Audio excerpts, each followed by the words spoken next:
Ah, tá aí ele, ó. Já entrou. Gravando. Tá. Deu? Então, eu passo a palavra para ti, Beth, para iniciar Tá a bom. reunião, por gentileza, da nossa presidente. Tá bom. Boa tarde a todos. Hoje a gente tem uma pauta bem legalzinha, diferente, né? Fazia tempo que a gente não fazia uma reunião online. E mesmo a última reunião foi presencial, mas, né, foi diferenciada. Então, depois desses percalços que nós tivemos, né, eu espero que a nossa pauta seja bem agradável a todos. Sejam bem-vindos. Bem, pessoal, a gente tem, se olharmos a pauta ali, que enviamos para vocês, o primeiro item era a aprovação da ata.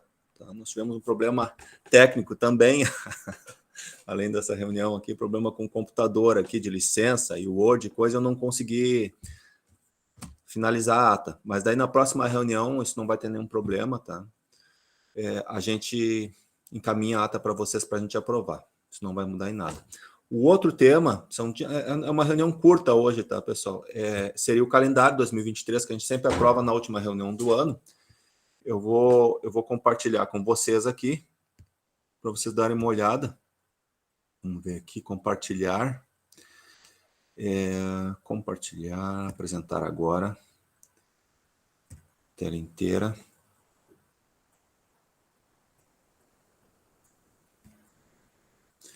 Vamos lá, compartilhar.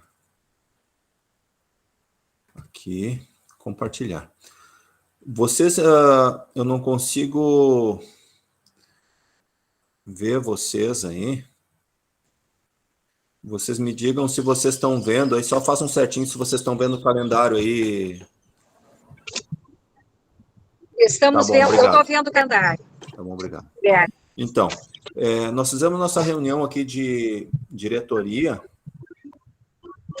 e o que a gente mudou desse ano aqui, tá, para o outro ano? As reuniões, vocês devem lembrar, para quem é mais antigo aí, elas eram reuniões mensais. O plano de bacia estava sendo executado, o comitê estava começando, então tinha muitos assuntos para ser debatidos. Depois, a gente passou as reuniões mais para o final do plano de bacia para bimestrais. O nosso regimento, ele prevê, de acordo com as demandas, a gente mudar esse calendário e ir diminuindo. Então, tem que deixar, alguém está falando, aí se alguém puder deixar no mudo o microfone, a gente agradece, tá?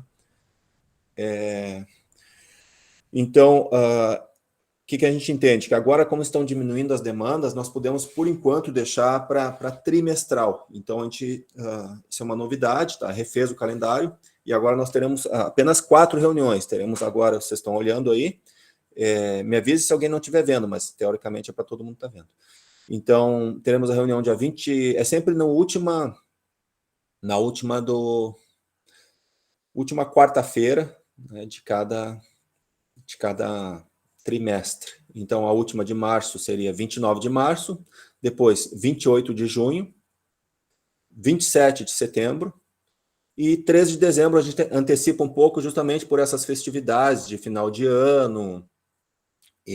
Então, é um calendário semelhante aos outros anos, tá? Até inclusive para a agenda de vocês, sempre de fazer na última quarta-feira do mês, no caso aqui do trimestre. Tá? Não sei se alguém teria alguma colocação para fazer. Caso contrário, ele está aprovado. Teremos 2 reuniões a menos o ano que vem. Claro que se vocês olharem na observação ali, é previsto nessas datas intermediárias, quando necessário, fazer reuniões da CPA, reuniões do Grupo de Educação Ambiental, reuniões extraordinárias, oficinas, todas elas podem ser feitas, não é impeditivo. Apenas o calendário oficial são dessas 4, tá bom? Vocês têm algum comentário aí? Depois eu vou enviar para vocês, tá? Ali no grupo, para vocês terem guardado isso aí, registrado, eu envio pelo WhatsApp e pelo e-mail. Tá bom? Bom, não havendo nenhum comentário, a gente dá por aprovado o calendário 2023. Eu vou encaminhar aqui que o pessoal me pediu, já que já entrou a maioria aí, o link para vocês assinarem a lista de presença, para a gente deixar registrado aqui, tá bom? Então, deixa eu copiar aqui para vocês. Me aguardem só um minutinho aqui. Deixa eu pegar aqui o link.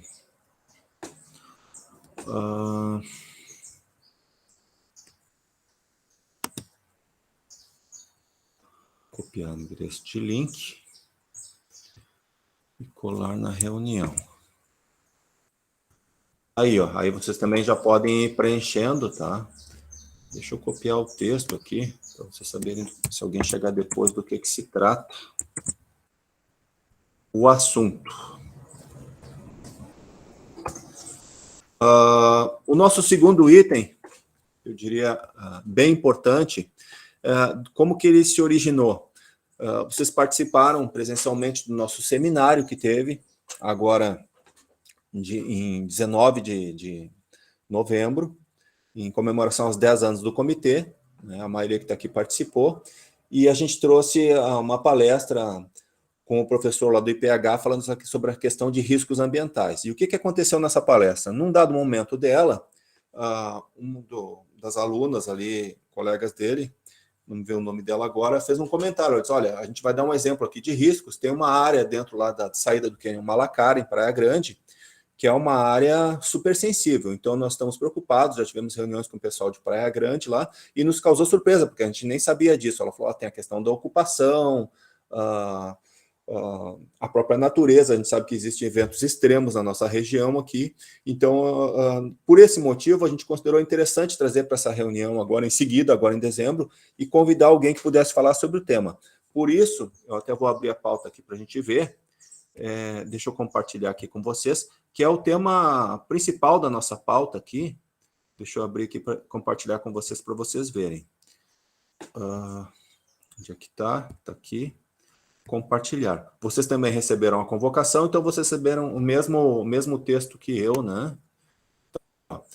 O título seria Ocupações em áreas de risco na bacia hidrográfica do Rio Mampituba. Vulnerabilidade a enxurradas nas comunidades do município de Praia Grande. Eu até achei que tinha um pedaço de Mampituba, mas me informaram, até depois o palestrante, aí, o Jonathan, vai nos ajudar, que pegava um pedacinho do Rio Grande do Sul, mas parece que não, né? Vai ser pela prefeitura lá de Praia Grande, né? O engenheiro ambiental e sanitarista Jonathan Reis Silva, representante da Defesa Civil na prefeitura. Então, deixa eu partir para parar a apresentação aqui e passar a palavra aqui para o Jonathan.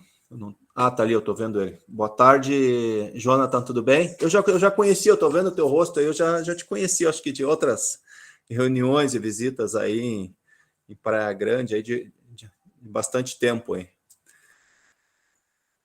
Fique à vontade aí para falar, nossos membros aí, colegas. Só desativar o áudio aí para a gente poder te escutar. Hein?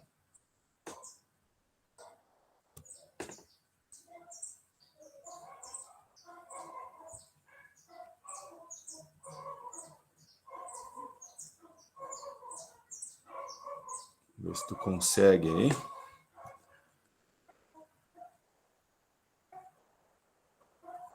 Ele caiu da reunião, será? Pelo que eu vi, ele caiu. Acho que ele foi tentar mexer. Pode ser. Daqui a pouco ele volta aí, Bom, de qualquer maneira, enquanto ele não volta, eu conversando com... Deixa eu ver se o Walter está aqui. Ele passou uma informação para nós bem interessante sobre um manual lá para aulas de ciências e biologia em Libras, e nós vamos divulgar para vocês depois no grupo, tá, pessoal? Só para vocês saberem, é muito, muito interessante isso aí. Acho que o Jonathan voltou. Perfeito. Boa tarde, Jonathan, tudo bem? Olá, tudo bem? Seja bem-vindo. Estamos conseguindo me escutar. aí? Seja bem-vindo aí ao grupo. Muito, muito obrigado pela tua presença aí, para poder falar com a gente sobre esse tema importante. Eu não sei se tu teria alguma apresentação em PDF, PowerPoint, alguma coisa, ou vai ser só uma fala mesmo? Então, boa tarde, né, a todos.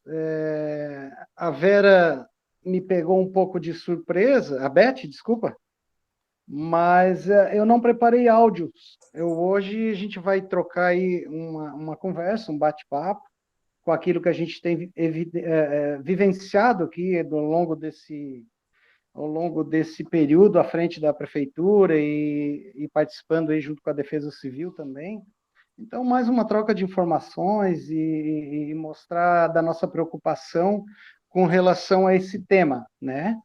Então, eu acho que eu me formei em Engenharia Sanitária e Ambiental na UFSC, e em seguida trabalhei em algumas empresas lá e voltei aqui para o meu município com o objetivo de colaborar na administração na época, né?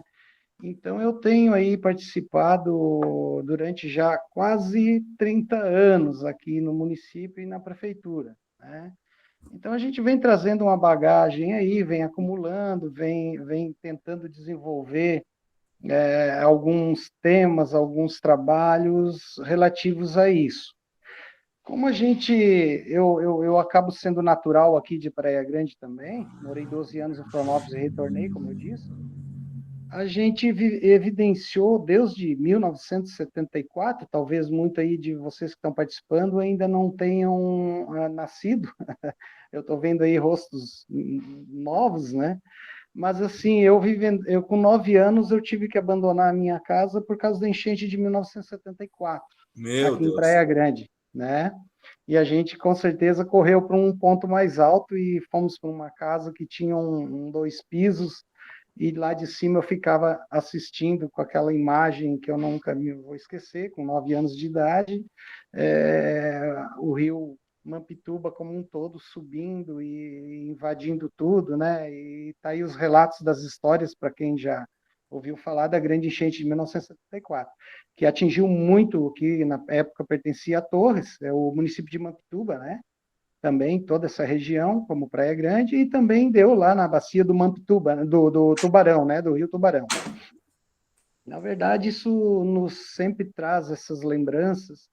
Aí depois nós tivemos, só fazendo um breve histórico, nós tivemos aqui também em 1995, onde atingiu mais aqui Timbé do Sul e Praia Grande, né, um grande escorregamento de massa em Timbé do Sul também, né, até com óbitos lá em Timbé do Sul. Praia Grande pegou uma rebarba desta precipitação exagerada. Em 2007, que foi aqui a nossa última enxurrada, assim, foi muito catastrófica para nós, né? Aí sim pegou as nossas microbacias aqui, né? Eu acho que o Comitê do Araranguá tá assistindo aí também, faz parte, né, do Comitê do Mampituba, e aonde então a gente teve as microbacias aqui do Rio Malacara, Rio Molha-Coco, que traz da comunidade Vila Rosa até o centro, nossas escarpas aqui, né, todos conhecem, os cânions e tal. E então, quando ocorre uma precipitação em 2007, que foi uma precipitação de 212, 214, até 216 milímetros, tem registro desta precipitação num curto espaço de tempo. Então, esse se torna, hoje, a nossa vulnerabilidade aqui no entorno dos cânions, Praia Grande, e principalmente aqui em Mampituba, né, que é o município vizinho do lado do Rio Grande do Sul, onde o rio Mampituba, né, é uma bacia muito grande. Obviamente, a bacia do Mampituba toda né, vocês aí sabem até às vezes melhor que eu, 1.224 quilômetros quadrados estimados, né, atinge toda aquela área aqui de Torres, as lagoas e tal, mas a nossa parte de Santa Catarina aqui, esses afluentes, eles não são tão grandes, assim como eu citei aqui os nossos rios, mas eles têm uma violência, eles têm uma energia tão grande que são enxurradas devastadoras. E quando isto ocorre, essa grande precipitação, e quando essa precipitação causa deslizamentos de massa nas nossas encostas, principalmente aqui para quem conhece a Serra do Faxinal, né? Foi então o que motivou, em março de 2007, esta grande última enchente que nós tivemos aqui. Já tivemos várias outras enxurradas e tal, mas 2007 ficou marcada como a maior enchente depois de 1974, e onde tivemos vítimas, tal, foi apenas uma vítima, mas foi uma vítima, né? Isso é lamentável. E por ser também num período assim noturno, foi do meio da tarde para o final, início da noite, e perdurou até a meia-noite, 1 hora da manhã. Essa em 2007. Bom, por que eu falando tudo isso, né, gente? Para a gente dar uma contextualizada e mostrar o que está acontecendo, né? Então, voltando ao tema, que é a ocupação em áreas de risco, na bacia hidrográfica do Rio Mampituba, né? Principalmente focado mais aqui em Praia Grande. Eu gostaria de retornar agora a 2 anos atrás, que ocorreu a pandemia, né? E o que aconteceu aqui para a nossa região, que foi essa bolha do turismo, né? Na verdade, com a pandemia, muitos empresários e pessoas que estavam em outros estados e em cidades maiores começaram a vir para o interior. E como Praia Grande estava numa ascendência de turismo, já estava se falando muito nessas questões, vocês não imaginam o que nós tivemos aqui de pessoas do Rio, de São Paulo, própria capital, de Santa Catarina, do Rio Grande do Sul, de Porto Alegre, do entorno da grande Porto Alegre, comprando áreas aqui, em Praia Grande. Eu creio que a pandemia nos ensinou muita coisa, né? Até esse tipo de reunião aqui, jamais a gente faria uma reunião por videoconferência, não se sabia nem que tinha isso. E isso facilitou muito. Hoje se manda um documento e tal. Enfim, o que nós tivemos aqui? Como eram terras, essas encostas aí, terras muitas vezes não tinham valor, e o pessoal começou a botar um preço muito barato. Então, nós tivemos, assim, várias pessoas. Por que eu tenho propriedade para falar dessas compras dessas terras? Porque aqui no município a gente adotou uma lei de que na verdade é uma lei estadual de Santa Catarina, a gente só adotou, acho que ela fez valer mais. Toda ligação de água e energia, tanto água, nós temos também abastecimento de água em área rural, mas principalmente energia em área rural, tem que passar por uma autorização da prefeitura. Isso aí já existiu uma lei a Celesc, em Santa Catarina, já cumpre essa lei também, e nós adotamos essa lei, um artigo, acho, 17 dessa lei, que toda ligação de água e energia tem que passar por aqui pela prefeitura e pelo Departamento de Engenharia e Planejamento. E onde a gente avalia, então, essas questões, algumas, se for APP, se não for, mas se é uma área de risco, se é inclinação ou não. Mas então a gente teve assim, uma demanda incrível. Eu tenho aqui marcado no meu Google Earth cada pontinho que tem uma nova ligação de energia. E só para vocês terem uma ideia, nesta fase da pandemia, nesses 2 anos, a gente teve mais de 230 pedidos de ligação de energia só nas encostas, pousadas e tal.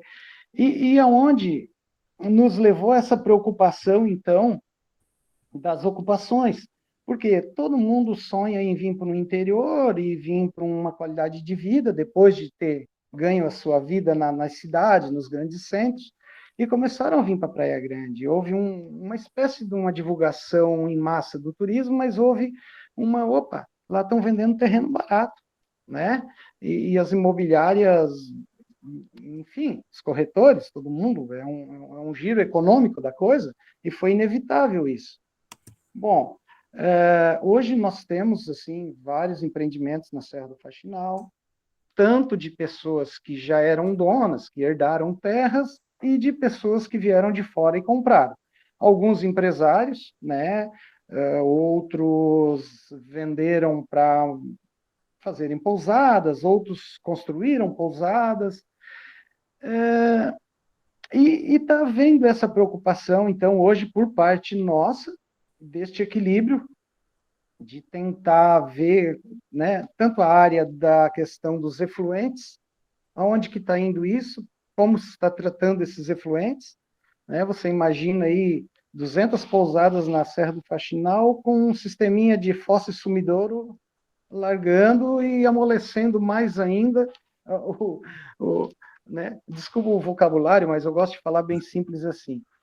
Então, isso nos causou uma certa preocupação já há um ano atrás. Aí, a gente está começando a ir exigindo que essas pousadas, então, entreguem aqui no município, principalmente a forma de tratamento do efluente e, principalmente, regulando a localização em questão assim da autorização para ligação de energia. Nós aqui, vocês sabem, somos concessionária, é uma cooperativa, né, a CEPRAG, ela é bem conhecida aqui, a questão da energia, e SAMAI, nós somos também municipalizados pela prefeitura, é uma autarquia da prefeitura. Então, é fácil a gente manter contato, tanto com a cooperativa de eletrificação rural, que atende Praia Grande, São João do Sul, Passo de Torres, e a SAMAI aqui nossa, que faz toda a nossa... Nós temos hoje mais de... Aqui no perímetro urbano é 100% de abastecimento de água. E a gente já leva água para distritos também, como Cachoeira de Fátima, que dista uns 9 quilômetros daqui.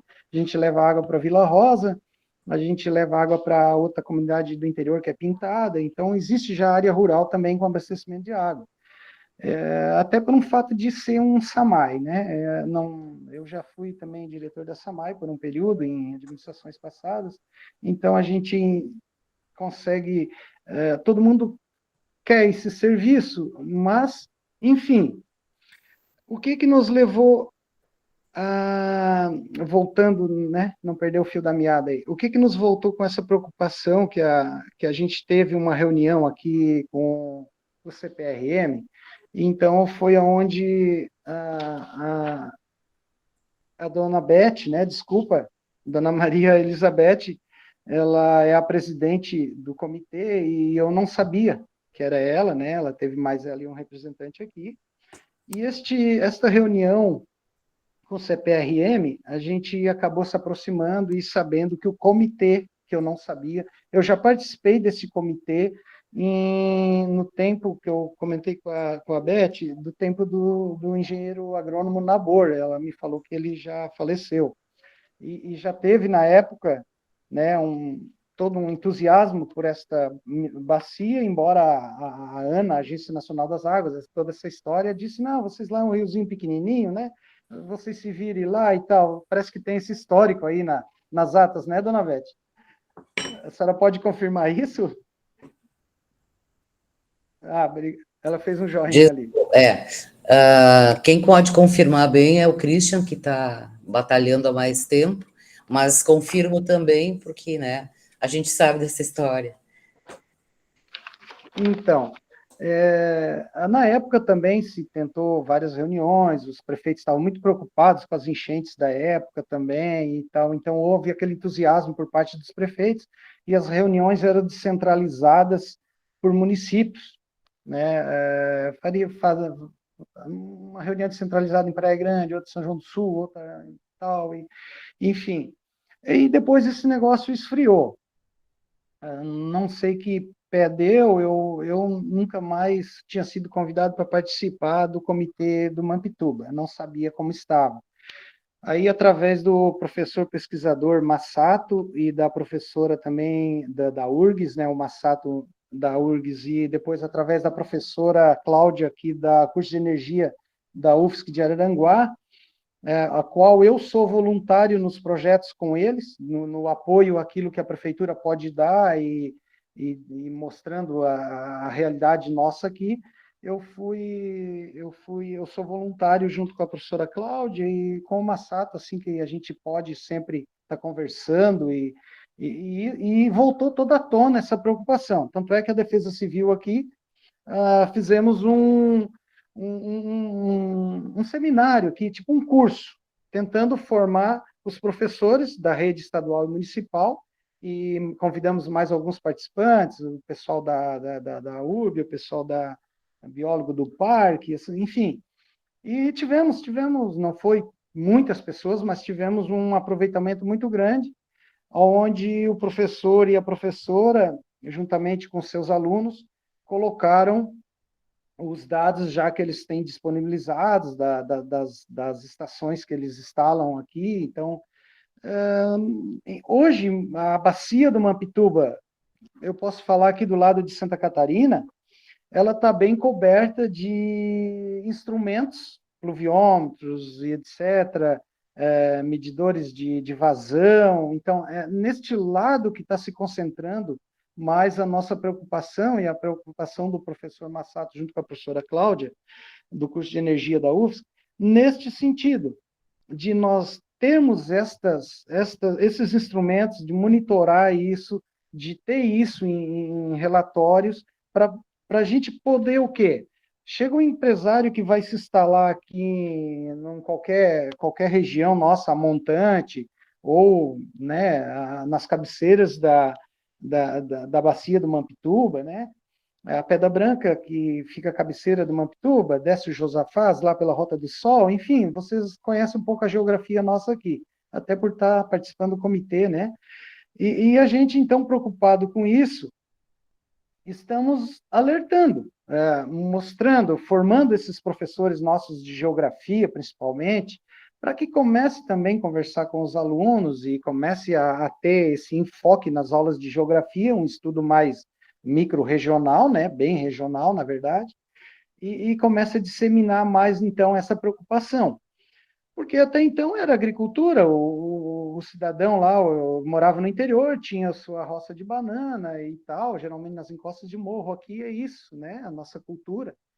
Mas, enfim, com este boom do turismo e da exploração e dos voos de balão, houve a necessidade de se partir para essa questão de pousadas, de hotéis e tal. E a gente começou a se preocupar com isso, né? Na verdade, se hoje ocorrer, que a gente espera que, né? Mas quando se trata de natureza e de ações antrópicas aí do ser humano, as consequências vão vir, né? A gente sabe que existe o tempo de recorrência e que o quê? Vai acontecer outra enchente, infelizmente, ou igual a de 74, ou igual a de 95, ou igual a de 2007, isso vai ser inevitável. A natureza, ela, né, todo o ciclo hidrológico, toda essa formação, então isso vai acontecer. E se quanto mais ações antrópicas tiver, quanto mais ocupação das encostas tiver, o que vai acontecer? O risco de deslizamento e de atingir pessoas e casas e residências vai ser maior, né? É uma questão de estatística, uma questão bem óbvia até. Tudo isso que aconteceu em outras grandes cidades, grandes centros, é porque não existe esse controle, né? O que aconteceu em Petrópolis e, enfim, as pessoas precisam de moradia e vão se ocupando de áreas de risco. Só que aqui é o contrário. Não é que a gente está precisando de moradia, hoje está uma exploração econômica do turismo. Então, esta é a preocupação mais assim incisiva daqui para frente, desta gestão e para as próximas gestões. E eu abracei essa causa aí, junto à administração deu apoio, né, claro, e a gente abraçou essa causa de ir tentando. É claro que isso é tudo também, são questões políticas, questões de, vem um grande empresário aí, está se instalando, e tal, mas tem que ter uma sensibilidade de alertar, de fazer, então, uma estrutura bem feita, onde não vá colocar esta grande pousada, ou esse hotel, próximo a um possível encosta que vá se deslizar, né? Então, essas questões é que a gente está caminhando para isso. Então, eu gostaria de que o comitê também ficasse sabendo disso, do Mampituba, e também a gente está aberto a esse tipo de informação, tipo de embasamento também técnico, né? Claro que a gente não domina tudo isso, mas agora, conversando com a Beth, né? Desculpa, é geóloga e tem mais gente gente no comitê que entende, o pessoal de Aranguá entende, e que a gente consiga ter mais força neste sentido, né? Então, das vulnerabilidades, das enxurradas na nossa comunidade. Eu gostaria de deixar agora aqui e perguntar se alguém tem algum questionamento para mim tentar fazer um desfecho aí para partir para uma coisa mais específica e encerrar. Pois não, professor? Tudo bom? Tu me falaste esses dias que a Prefeitura de Praia Grande está trabalhando no plano diretor, né? Isso. Então, vocês estão fazendo um zoneamento para aquelas áreas. Eu queria que tu falasse sobre isso, né? E parabenizar também, porque a gente sabe que durante todo esse tempo de pandemia, as pessoas migraram do interior para o litoral, né? E para as zonas, né? Para as zonas litorâneas. E então, finalmente, né? Quer dizer, finalmente, os municípios começaram a se preocupar bastante com isso. E eu gostaria que tu falasse um pouquinho sobre isso. Perfeito, perfeito, professor. Beth, entendi sim. Houve a preocupação, porque o que acontecia? Essas grandes empreendimentos que estão acontecendo aqui nas encostas, o município, por lei, pelo plano diretor nosso, que é estritamente urbano, você acaba não licenciando, né? Então, nós ficávamos sem ferramenta, por força de uma legislação mais específica, nossa mesmo, municipal, de licenciar essas obras. E aí, como começou a vir muita demanda, muita procura e tal, a gente está nesse estudo. A gente já agora criamos um núcleo aqui dentro da prefeitura mesmo. Não foi preciso contratar uma empresa, porque a gente já tinha contratado uma empresa há bem pouco tempo e foi atualizado o plano diretor. Mas por questões de custo financeiro, dessas questões de estudos e tal, a gente, novamente, o nosso plano diretor ficou só da área urbana. E agora, então, houve esta ideia de a gente tornar ele amplo para as áreas rurais. E aí criar toda a legislação para que a gente possa estar também regulando e licenciando conforme os projetos aprovados, conforme tudo aquilo que é de praxe de uma aprovação de uma obra, e alguns condomínios também na área rural. Na verdade, essa necessidade do plano diretor, ela nasceu de vários condomínios, até de empresários aí de torres que estavam empreendendo uma área numa região muito perigosa, e aonde houve um conflito muito grande, né? A gente teve assim muitas reuniões aqui que foram assim um pouco desgastantes por esta pressão destas questões.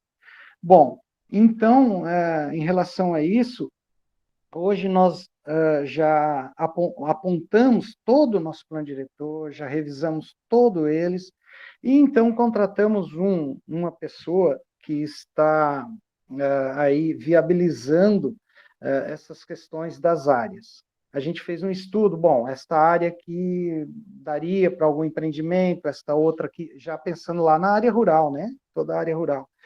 E nesse sentido, então, que a gente está agora moldando essa legislação, né? Você sabe, também não é fácil, a gente tem que se dedicar bastante, ter uma assessoria jurídica, moldar esses artigos, ver leis que existem, que não existem, e esse seria um trabalho assim que a gente quer tentar finalizar agora, já no primeiro semestre do ano que vem, 2023. A gente pretendia fazer isso tudo esse ano, mas a gente viu que não era assim, tem as audiências públicas que nós estamos criando a comissão e fazendo agora, vamos começar com as audiências públicas. E aí, neste todo andar dessa carruagem, culminou com esta reunião que vocês vieram aqui agora com o CPRM, né, onde tem esse projeto do CPRM Rio Grande do Sul, onde dentro do Geoparque vão fazer esse estudo também. Então, a gente achou prudente esperar esse projeto do CPRM também, para que a gente corrobora, que esse estudo do CPRM vai corroborar com a nossa com aquilo que a gente está pensando, né? Eu acho prudente até, veio a calhar, a gente foi convidado ali pelo pessoal do Geoparque, e foi muito bom, porque foi onde eu conheci, ali, eu tive contato com a Beth e tal, e a gente já começou a amarrar algumas coisas. E eu acho que isso que é o legal da coisa, é você ter ideias diferentes. Porque às vezes vocês estão aí na bacia do Mampituba, mas estão lá aí no outro lado, né? Não estão muito inteirados no que acontece aqui hoje, ou muitas vezes não foram lá na Pedra Branca, que fica a 22 quilômetros daqui, não, muitos não passou lá no Josafás, que é o que contribui o Mampituba, a nascente do Mampituba é uma outra que tem ali, que tem o Rio São Gorgonha, que tem o Rio Faxinalzinho, que Praia Grande recebe todas essas águas das encostas. São vários canyonzinhos ali, que é várias, né? E, enfim, então você começa a ter uma visão do que é a nossa bacia e as nossas microbacias, isso é importante. Por isso também já peço aqui para o pessoal de Araranguá também voltar aqui a ter um contato mais, que a gente consiga também ter um contato mais aproximado com a bacia do Araranguá, porque eles incluíram os afluentes do Mampituba do lado de Santa Catarina, né? Também foi incluído agora no comitê da bacia do Araranguá. Então é importante unir essas forças, né? Porque tudo é em prol de uma mesma, enfim, proteger, preservar, manter para as gerações futuras tudo isso que nós temos aqui. Então acho que assim essa foi a preocupação e essa vai ser a tônica que a gente vai levar agora para 2023, a questão do plano diretor envolvendo e abrangendo essas regiões mais afastadas, que é a área rural, com uma legislação que a gente possa ter um controle, né, destes empreendimentos que ali estão se instalando e que, como eu falei para vocês, a gente tem essa estatística pelo número de ligações de energia que a gente pediu. Fora áreas que já foram adquiridas e que a gente não sabe, porque são transações que acontecem, e a gente só fica sabendo quando vem pedir a energia, e às vezes, muitas vezes, a obra já começou, porque ela não é licenciada, né? Aqui nós temos, para quem conhece a nossa região, o Alto da Esperança, já tem várias obras ali também, de cunho, um pessoal dos empresários aí de Sombrio também, região, enfim, e isso tudo demanda, acesso, estrada boa, e o risco do deslizamento da encosta. Isso é uma questão, nesta chuva agora, fazendo um parênteses também, nesta chuva agora que deu em Santa Catarina, aí, que deslizou lá a serra do Paraná, entre Paraná e Santa Catarina, ali, Curitiba e Joinville, todos ficaram sabendo pelas mídias sociais, né, e pelas reportagens, nós tivemos uma queda aqui, que nós só ficamos sabendo quando o teto levantou, porque nesses períodos de chuva, quando vocês conhecem a nossa região, geralmente essa lestada que acontece aí, do litoral, né, nós temos aqui o quê? 42 quilômetros entre Praia Grande e a beira da praia, Torres, 38 quilômetros, 40 quilômetros. Então, essa lestada, esse vento, ele joga essa umidade, e a nossa serra aqui tem uma altitude de 1.100 metros no máximo, mas condensa essas nuvens, e a gente não vê o que acontece. Então, essa lestada, ela dura, né, semanas, muitas vezes, às vezes 3 dias, mas às vezes semana, 15 dias, como foi agora. Por sorte, este fenômeno, uma coisa que eu gostaria que vocês prestassem atenção, né, nesse fenômeno que eu, como assim, uma pessoa que moro aqui, que já observei várias vezes, nós temos 2 ações aqui, principalmente, de questões climáticas. Uma é essa que aconteceu agora, que é a umidade que vem da Amazônia, né, que ela bate nos Andes, vem da Amazônia e forma aquele caudal, joga para o mar, e o mar, quando dá essa lestada, ele joga e empurra aqui. Isso é uma atividade, é um fenômeno que acontece da nossa região. Nesta vez, o que aconteceu? Ela atingiu até aqui, a região de Criciúma, chegou a pegar um pouquinho o Timbé, né, que já o rio, a serra lá e tal, e nós ficamos de fora. Tanto é que aqui nós tivemos 80 e poucos milímetros no mês de novembro, né? Eu tenho aqui um registro, eu tenho uma estação em cima aqui na prefeitura, e eu acompanho online. A gente consegue ter, graças ao professor também que nos cedeu essa estação, ela é bem completa. E outro fenômeno que é fundamental para nós, que daí foi as nossas enxurradas aqui de 2006, 2007, e daí em seguida ali deu um fenômeno El Niño, que é o aquecimento das águas do Pacífico, muito forte. Foi assim incrível. Ali em 2008, 9, 10, por ali, nossa, foi assim, janeiro, fevereiro, março, abril, foi uma frente fria em cima da outra que já é casada aqui, que já vem aqui né, da Patagônia, que vem dos Andes, e as frentes frias passam todas aqui, aonde nos atinge todos, você sabe aquelas chuvas que dão, de precipitações altas, e isso tudo tem a ver com o fenômeno El Niño, que é o aquecimento Jonathan, das águas do Pacífico. Oi. o Luiz Bom, deve ser teu amigo aí, Conheço. ele levantou a mão aqui, eu acho que ele quer fazer alguma pergunta, um O Luiz comentário. era um parceirão também das antigas aí. Fica à Pode, vontade, Luiz. pode falar, Luiz. Ok, boa tarde, Jonathan. Tudo bem? Um abraço, satisfação. Igualmente.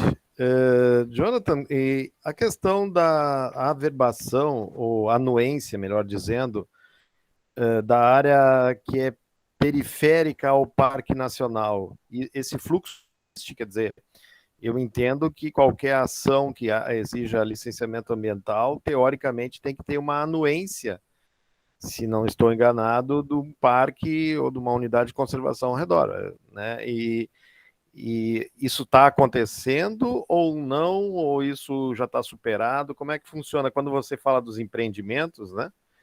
É casado isso? Muito pertinente, okay. E eu estava aqui numa das minhas apontamentos que eu coloquei aqui, eu tinha colocado essa questão. Jonathan, desculpa só aproveitar e emendar a pergunta, é o mesmo assunto aqui, tá? Inclusive baseado na palestra do professor Massato lá, né, que ele falou, sobre essa área de risco ali a jusante ali do Malacara, onde aquelas pousadas ocuparam ali.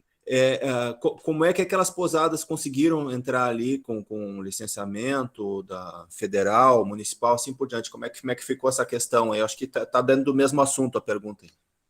Muito bom, muito pertinente.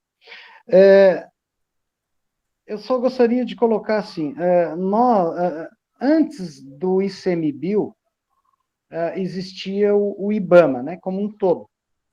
Então, a gente sempre tinha aqui no parque, por questão de parque, o pessoal do IBAMA. Então, o que acontecia? O IBAMA fiscalizava todo o entorno, toda a área, às vezes eram radicais, às vezes não eram, mas às vezes foi onde a gente começou a aprender a respeitar também a natureza, né? E com o advento da formação do ICMBio para cuidar dos parques, né? Então, o ICMBio, o que ele atuava? Atuava no parque e o entorno ao parque.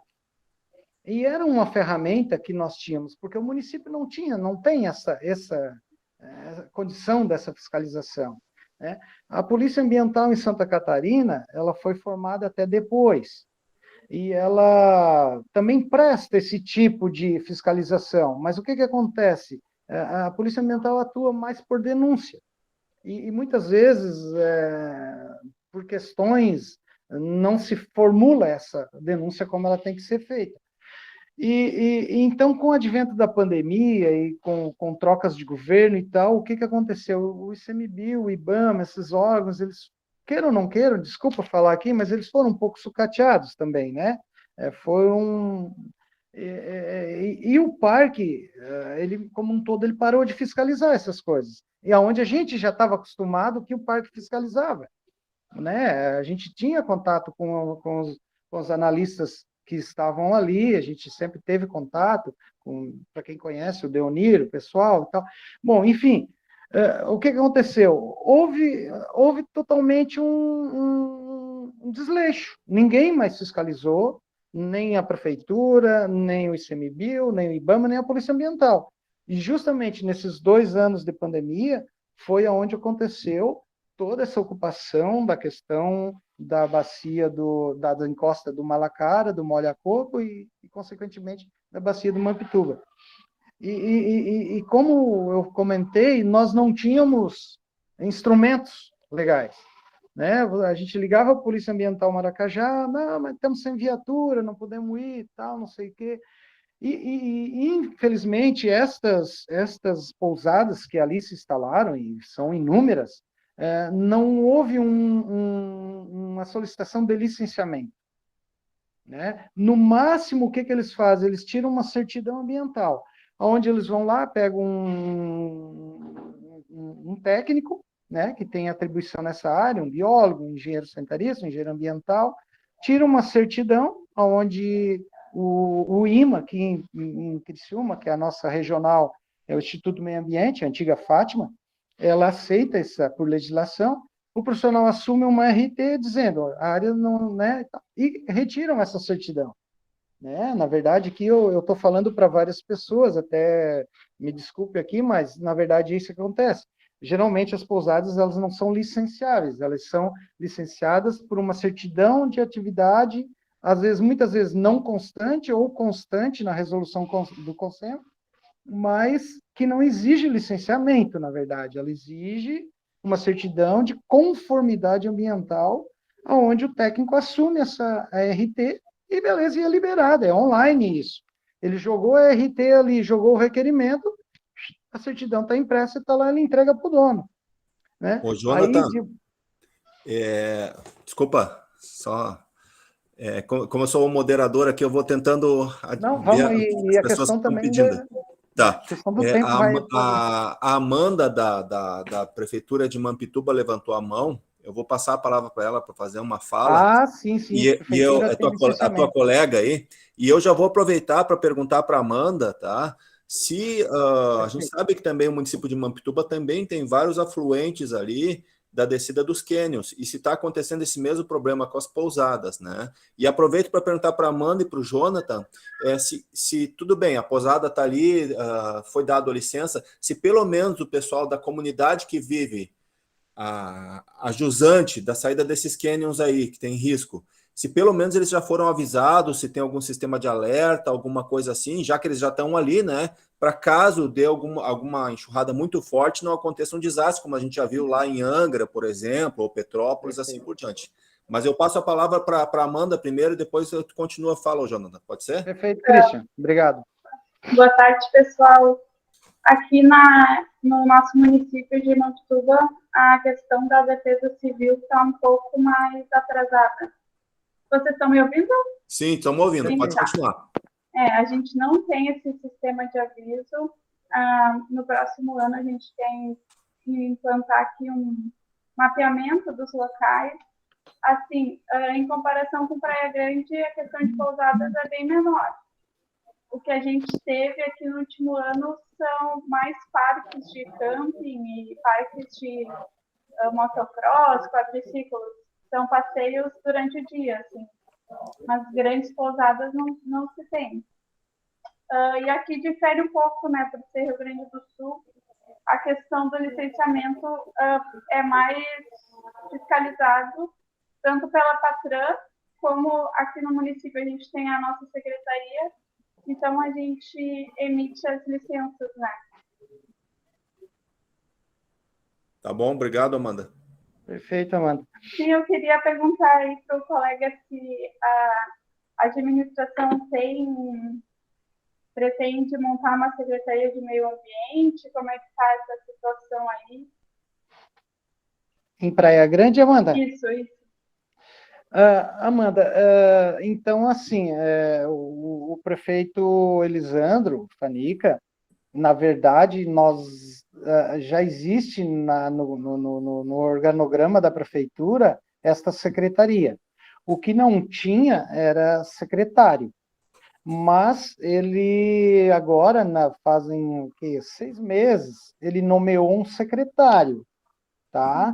Ele é da área da agronomia e tal, mas é um agricultor também nosso aqui, da região. Mas, assim, o que eu pude até agora, então, notar, assim, ele ainda não estruturou esta questão da área de meio ambiente. Ele está muito focado na área da agricultura, né? Com máquinas, com tratores, bom, enfim, talvez, eu creio que agora, o ano que vem, ele me procure, ou eu procure ele, ou o prefeito também determine, para que a gente comece a conversar nesta área mais ligada realmente ao meio ambiente. Tá? Na verdade, nós aqui, o Departamento de Engenharia, e eu, por ser sanitarista ambiental, estou concentrando um pouco essa área, essa questão, né? Tudo ele vem aqui, ele me pergunta e tal. Mas hoje a gente tem um corpo técnico até bom. A gente ali na Secretaria da Agricultura e Meio Ambiente, a gente tem engenheiro agrônomo, a gente tem, né, médico veterinário, enfim. Eu, como sou concursado há mais tempo, então, assim, eu não pertenço àquela secretaria. Eu sou concursado como engenheiro sanitarista da prefeitura. Né? Eu sou responsável pelo centro de triagem, eu abracei a Defesa Civil, essas causas assim. Mas, então, hoje eu não pertenço à secretaria dele, até por questões de concurso público. Mas eu me disponho a colaborar para os próximos anos, desde que, né, ele me procure e a gente se acerte e veja como isso vai andar, Amanda. Tá? Pertinente a tua pergunta, mas hoje não está estruturado essa questão assim, tá? Dentro da Secretaria de Agricultura, Meio Ambiente, Indústria e Comércio. Veja que o leque é muito grande, né? Mas o prefeito tem dado, assim, ele queria até implantar aqui que a gente municipalizasse o licenciamento. Jonathan. Isso é uma vontade dele também, mas a gente está restritivo quanto a isso no início. Jonathan? Só para concluir, então, desculpa eu estar controlando aqui, que eu mais ou menos tenho um tempo um pouco. Tranquilo. Aí essa segunda parte da pergunta, tu sabe se o pessoal do entorno dessas áreas de risco, eles têm, assim, já foram avisados, já fizeram alguma reunião comunitária, se tem algum sistema de alerta, alguma coisa assim, já que eles já estão lá, né? Enquanto eles não saírem ou enquanto não houver um desastre, se vocês previram alguma questão de prevenção mesmo, de emergencial. Então, agora mais específico, a Defesa Civil, a gente tem o nosso plano de contingência, eu atualizei ele todo agora e passamos por criamos os grupos, né, e todos os telefones. Então, assim, o pessoal, ele é consciente, ele sabe que se vai ser hoje, ou amanhã, ou daqui a 10 anos, mas que vai acontecer. Sim. E que aonde ele está, vai passar a água. Com força ou sem força. Ele sabe disso. Hoje, tanto quando ele vem pedir aqui a ligação de energia, que ele vem aqui e diz, o senhor está numa área que lá inunda. É conta e risco do senhor. Vai acontecer. Então, pessoal, é a mesma coisa a questão aqui nosso do vento. Nós temos um vento regional nosso aqui que vocês não têm ideia. E eu não tinha, e eu lutava com a Ipagre para conseguir o medidor, até que eu consegui agora, instalei aqui. Vocês vão ter notícia lá de abril a agosto, onde dá o nosso vendaval aqui, geralmente é de abril a agosto. Vocês vão ver, vou divulgar para vocês rajadas de 110 km por hora, muitas vezes, onde no São João do Sul não deu nada de vento. Então, vejam como as pessoas precisam saber disso.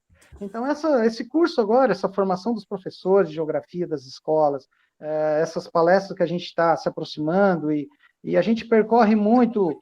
Nós temos aqui um colegiado da AMESC, de Defesa Civil, e aonde a gente se ajuda muito. Então, isso é muito importante. Talvez aqui, Simampituba, o pessoal conseguir fazer um colegiado de Defesa Civil ajuda muito, porque é muita troca de informação, muito conhecimento. Né? E aí cada município tem seu plano de contingência. Até não sei se o Belé, não sei se tu conhece, que é agricultor ecológico, o Nelson Belé do Centro Ecológico, se ele gostaria de fazer uma fala ou não, senão eu posso falar por ele. A gente falou a questão do vento, né? A gente sabe que teve um vento faz poucos anos aí, muito forte que deu inclusive prejuízo na agricultura, que também passou da ida de Praia Grande e também passou por Morrinhos, Três Cachoeiras, né? Perfeito. E saiu até na televisão, não sei se o Belé quer falar alguma coisa sobre isso, mas realmente é um fato mesmo, que nessa encosta aí, parece que amplifica, né? Perfeito, podem ficar à vontade aí para quem... Eu não sei se ele está no momento ali presente, mas só para deixar registrado também que isso é um fato mesmo, né? Verdade. Esse evento forte da encosta, eu lembro que teve uma fala que o Belé fez, inclusive, na nossa reunião ordinária presencial aqui, e foi justamente sobre isso. Não sei se chegou a escutar a nossa fala, ô Belé. Sim, sim. Ah, claro, a gente acompanha as famílias dos agricultores, né? O Centro Ecológico atua aqui na região, são mais de 50 grupos de agricultores com produção agroecológica, né? E teve um Nós evento teve um evento com um vento forte aí, não teve? Na encosta ali entre Morrinhos e Três Cachoeiras, não teve? Que teve prejuízo. Sim, sim. Não, Quando é que aqui foi isso? O último evento forte aí, quando é que foi o último desastre? Eu agora não estou lembrado, mas... Também não tô, Se eu não tô não lembrado me disso engano, aí. foi em junho ainda agora. Não. Se eu abrir aqui o meu, eu vou ver a data certa, mas foi agora nesse mês aí, antes de agosto. Tem dado muitos, né? Bananais aí, né? Inclusive, agora os agricultores, com a questão da mecanização, de pulverizar com trator, têm retirado muitas barreiras, né? A barreira interfere no processo de pulverizar, mesmo orgânico, óleo mineral, os biofertilizantes. Eles não conseguem pulverizar direito o bananal, né? E aí eles acabam retirando os quebra-ventos de bambu, né? Da taquara do bambu. E aí acaba que esses ventos eles acabam gerando prejuízos maiores, né? Às vezes são mais jovens, né? Os agricultores, filho de agricultor, não, mas as barreiras vão atrapalhar o nosso processo de mecanização, mas se não conhece o processo do vento, ele acaba causando depois um dano maior, né? Então, tem acontecido seguido, né? E o estrago é grande, né? Os prejuízos são grandes para os bananicultores. Tá bom, obrigado, Belé. Não sei se alguém teria mais alguma pergunta sobre o assunto, sobre o tema, alguma colocação.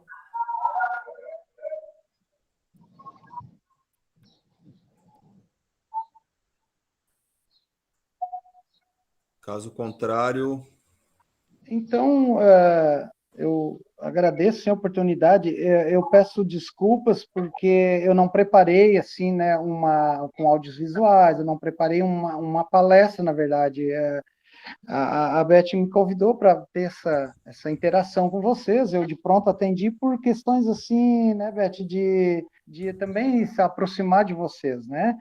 Então, assim, eu gostaria de encerrar também a minha fala, e fico aberto, claro, alguma pergunta, mas dizer assim que perceber a importância da prevenção como estratégia de redução de risco, eu acho que é isso que nós estamos, né, até o comitê levantando esta questão, essa ferramenta aí também. Então, é isso, perceber a importância.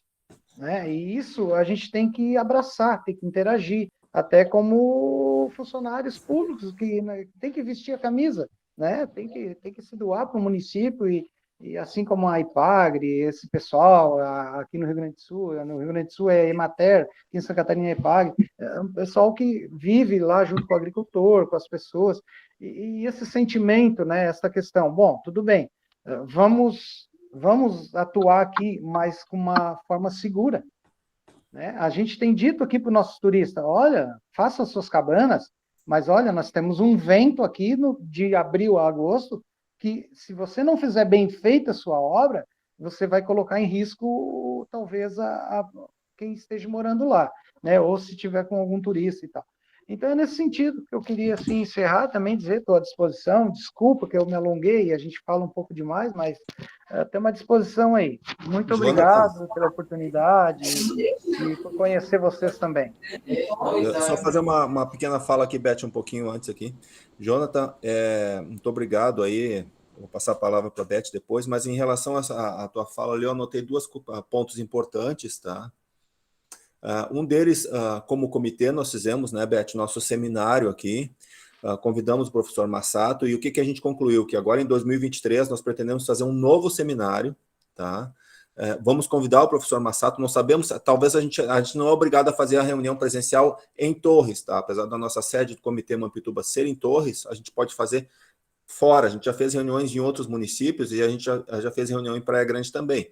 Então, nada impede que a gente faça uma reunião ordinária ou extraordinária, um seminário aí em Praia Grande, e nós, inclusive, estamos pensando em convidar o Ministério Público, tá? Para que tenha mais efetividade, para que a gente consiga convidar também outros prefeitos, tá? Então, pode ter certeza que durante o ano nós vamos procurar vocês para ver se a gente consegue fazer um evento desse tipo. E a gente já pede também, de antemão, que se vocês fizerem algo semelhante por aí, que vocês também convidem o comitê, que nós também temos interesse desse assunto, isso faz parte dos assuntos do comitê, tá bom? Perfeito. Um outro tema importante também, que eu vi que tu fez na tua fala ali, sobre o pertencimento à bacia, eu vi que tu falou ali, a bacia do Mampituba, ela tem aproximadamente 1.900 km², tá? 2/3, mais ou menos uns 1.300, eu até anotei ali, tá no chat ali, pertence a Santa Catarina, a maior parte, e uns 600 km² pertence ao Rio Grande do Sul. Então 1.200 é dentro de Santa Catarina. Isso, exatamente, aquilo que tu falou. Então, e o que a gente entende? Que agora, antes não existia pertencimento, mas as águas do Mampituba agora, elas fazem parte do Comitê Araranguá e afluentes do Rio Mampituba. Inclusive, nós temos um representante aqui que está assistindo a reunião, que é a Gerli, né? Então, a parte de Santa Catarina. Então, agora as águas do Mampituba estão abrigadas, né? Isso é muito interessante. E nesse sentido, a gente já conseguiu mobilizar a Prefeitura do Paço de Torres. Hoje em dia, a Prefeitura do Paço de Torres, ela é um membro oficial do Comitê Araranguá e Afluentes do Rio Mampituba. E nós entendemos também que, pelo tamanho e pela importância dentro da bacia, a Praia Grande deveria tentar, pelo menos, participar do Comitê Araranguá. Então, o que nós vamos fazer? Nós vamos ajudar vocês e vocês também, a Gerli, todos os representantes de Santa Catarina, para ficar atento quando tiver uma próxima eleição, um processo eleitoral, para ver se o município volta a pertencer e participar do comitê. Isso dá mais efetividade e é muito importante isso para a nossa bacia. A gente entende que Praia Grande é um município essencial para pertencer a um comitê de bacia, tá? Então, pode contar com a gente para essa ação aí que nós vamos nos mobilizar para isso aí. Tá? Ok, Cristiano, muito obrigado mesmo, e a gente, eu soube, assim, por questões que o município pertencia ao comitê do Araranguá, e que, quando eu assumi a SAMAI, o representante do comitê era o senhor Watson, que era da SAMAI anteriormente, só que ninguém sabia disso. Ele era uma pessoa, a gente não sabia, né? E isso se perdeu na história, né? Sim. Mas a gente está aqui, se for chamado, está prontamente, vamos responder perante a isso. Tá ótimo. Obrigado. Eu vou passar a palavra para a Beth, então, que já ia falar antes ali. Pois então. Eu vi só um pouquinho, Beth, aqui, ó. Fala. Quando vai falar, né? Eu vi no chat aqui agora que obrigado, Gerli, que a Gerli aqui, ó, ela contém todo o apoio da SEMA de Santa Catarina, viu, Jonathan? A Gerli da SEMA já se manifestou. Muito obrigado, Gerli. Tá? Por favor, Beth. Tá bem.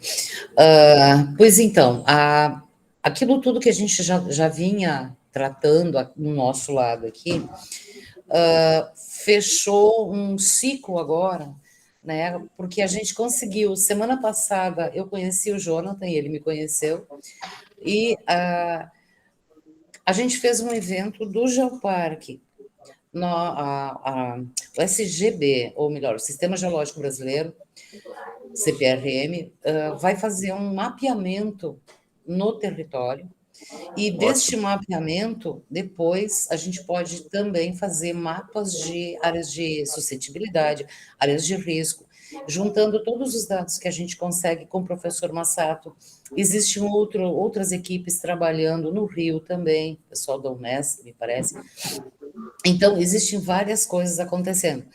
E, por causa disso, eu encontrei o Jonathan naquele dia, né? E aí juntamos essa questão toda, e eu achei muito, muito pertinente, muito bom, né, ter encontrado com ele, que trabalha com essas questões, para a gente também mostrar para os nossos outros municípios quais são os grandes problemas que estão acontecendo. Cada município trabalhando no seu quadradinho, na sua bolhazinha, muitas vezes não se dá conta de que tem outros municípios que estão numa situação pior, outros que já estão mais avançadas, né? Então, é muito bom a gente poder trocar essas informações e poder trabalhar junto, né? Eu até tinha pensado em falar mais de Geoparque em outro momento, né? Mas o Geoparque veio para isso, gente. Então, assim, ó, eu não vou fazer grandes histórias, não vou falar muito sobre isso, mas o Geoparque é para isso. É para unir todos os assuntos, né? Então, é nesse sentido que a gente está trabalhando. Cada município faz o seu trabalho, mas vamos interagir mais, né? Eu achei maravilhosa essa tua colocação de hoje. Foi muito bom ter ouvido tudo isso, e eu acho que todos os representantes dos outros municípios também, né? Assim, ó, gente, não custa, pega o telefone, ou manda um WhatsApp, ô fulano, como é que vocês estão fazendo aí no município de vocês? Esse tipo de troca é bom. Parabéns de novo, foi muito bom, perfeito. Era isso que eu queria colocar agora. Muito obrigado, Beth. Nós entendemos que temos muitas ferramentas de gestão aqui e acabamos tendo sorte na nossa região. Imaginem só, toda a área ambiental, toda a área social, todos os municípios, unidades de conservação, geoparque, comitê de bacia. Pô, a gente tem tudo para dar certo e para ter um ambiente muito bom para o turismo, para as questões ambientais e sociais. Então, as ferramentas estão aí, vamos aproveitá-las, né? Alguém teria mais alguma fala? Senão nós vamos passar para os assuntos gerais antes do encerramento.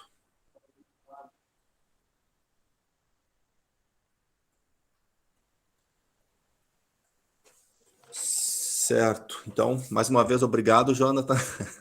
Fica à vontade aí para continuar na reunião, se quiser, nos assuntos gerais aí, mas tá liberado aí.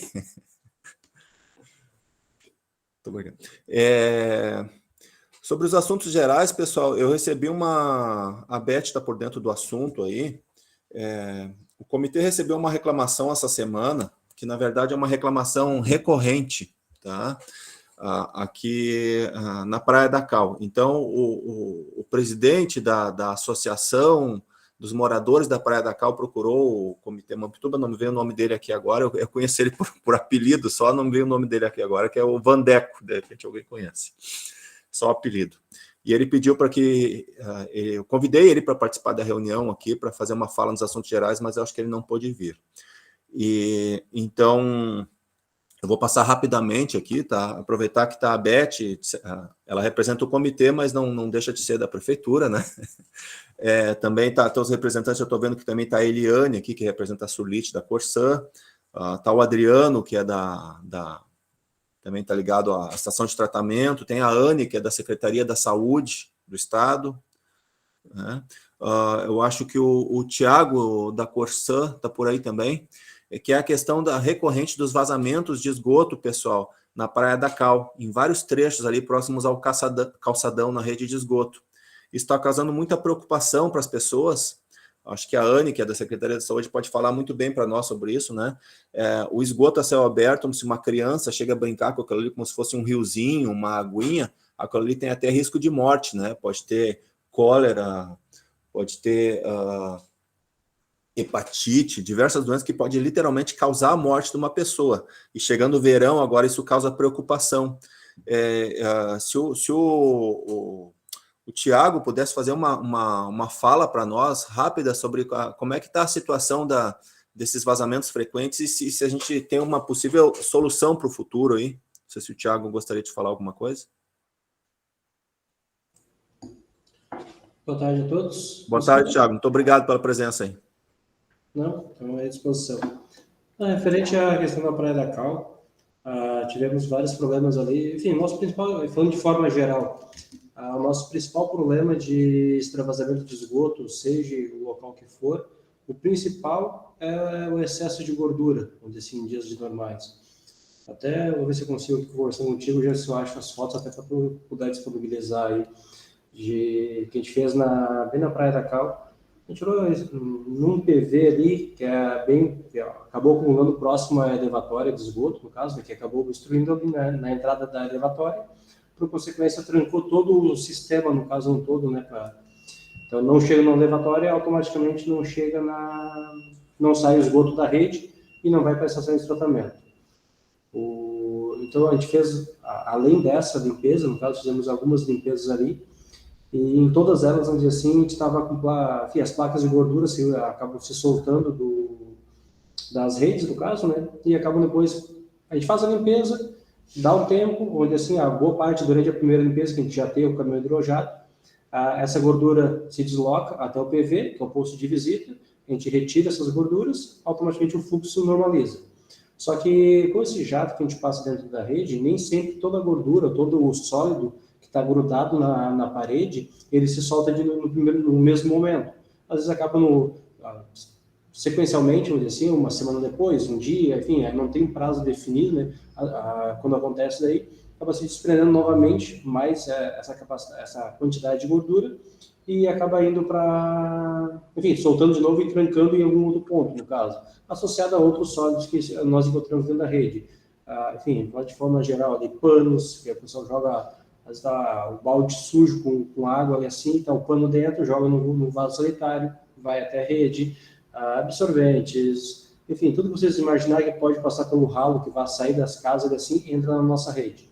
Então, em consequência disso, esses sólidos, algumas questões, às vezes tem gente que levanta a tampa e joga pedra para dentro, restos de madeira, enfim, são N sólidos, no caso, jogados dentro do nosso sistema, que acaba acontecendo esses extravasamentos. Agora, por último, ele assim como foi recorrente, acho que eu vou botar aí no último mês, tivemos algumas ocorrências. Acredito que agora, vamos dizer assim, nessa última que a gente fez, a gente tirou em torno de uns 80 quilos de gordura, de 50 a 80 quilos de gordura. Impressionante. Acredito que a gente consiga já resolver esse problema, vamos dizer assim, pelo menos por agora. A gente está monitorando ali a região, no caso, fazendo outras limpezas preventivas, com mais... Claro, agora chegando no início do verão também, a gente já, além de todo o resto do sistema que a gente faz, né, a gente acabou dando uma atenção especial em cima desses extravasamentos que aconteceram, mas infelizmente, né, até tivemos alguns questionamentos até do Ministério Público referente ao dimensionamento da rede, né? Então isso não tem nada a ver com o dimensionamento da rede, ela comporta o esgoto que está chegando nela, a rede existente, ela comporta todo esse fluente. O problema mesmo é essas questões pontuais que acabam acontecendo desses extravasamentos em função de obstrução, que, principalmente a questão da gordura, e isso em dias normais, né? Em dias de chuvas temos um agravante ali, que é a própria questão da pessoal moradores, enfim, todos os nossos clientes acabam se ligando o seu pluvial no nosso sistema de esgoto. Então, acaba chovendo, automaticamente aumenta drasticamente a quantidade de efluentes. Aí uma questão mais específica, no caso, nos dias de chuvas, né, que acaba acontecendo alguns extravasamentos. Mas esse específico que aconteceu agora na Praia da Cal ali foi em função de obstrução mesmo, em função principalmente da gordura. Eu vejo se eu consigo, eu estou tentando localizar aqui as fotos daqui, eu te mando, ver se conseguir aí para ilustrar, no caso, realmente o tamanho. Depois eu mando para o pessoal no grupo lá, eu mando para o pessoal daí. Muito obrigado, Tiago. Obrigado pelo retorno.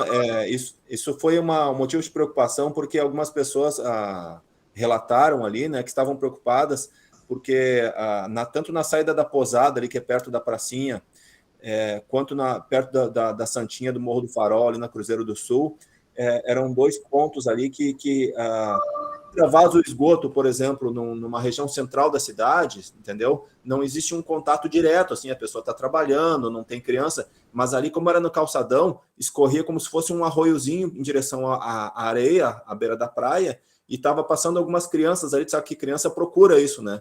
E às vezes os pais, às vezes por ignorância, acham que aquilo ali é água de rio, de chuva, né? Então, por esse contato causou muita preocupação, foi por isso que teve toda essa mobilização aí para solucionar o problema, mas muito obrigado, que bom que conseguiram ali desobstruir a questão.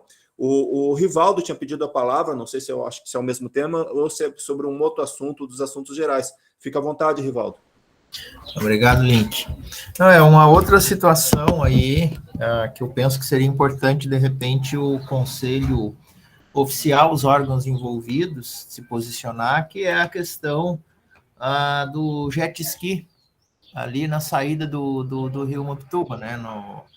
Porque, assim, existe o artigo, se não me engano, o artigo 70 da Lei Complementar 30, que da ponte até a foz do rio é proibido o uso do jet ski. E é uma farra, é um carnaval. Impressionante. Então, eu acho que nós, enquanto comitê, poderíamos ou deveríamos oficiar Secretaria do Meio Ambiente, oficiar a Marinha, oficiar, talvez, a questão do Revis, que tem alguma relação, ou IBAMA, enfim, os órgãos envolvidos, com certeza a Marinha e a Prefeitura, no sentido de, pelo menos, sinalizar e também haver aí um processo de fiscalização, tendo em vista que é um rio federal, né? Uhum. Obrigado, Rivaldo. Eu até vou perguntar para o Juliano, que está presente aqui do ICMBio, a Aline não pôde estar presente, e a Aline andou conversando comigo esses dias sobre esse assunto, mas eu não quero falar em nome do ICMBio, que eles já estavam cientes desse tema aí. Não sei se o Juliano quer falar alguma coisa aqui que representa o ICMBio também. Só para complementar, ela até me perguntou qual era a legislação. É o artigo 70, se não me engano, da Lei Complementar 30 de 2010. Então, até se tu quiser nos escrever ali no chat, seria mais interessante. Obrigado. Okay. Não sei se o Juliano está nos escutando ou não.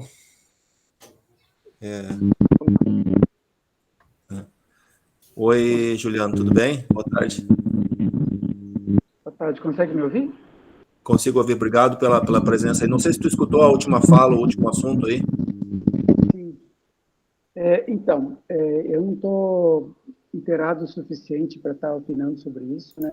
E eu também não procurei sobre esse assunto, mas nós preocupa mais quando tem uma interferência com a questão do Revis, né? Então,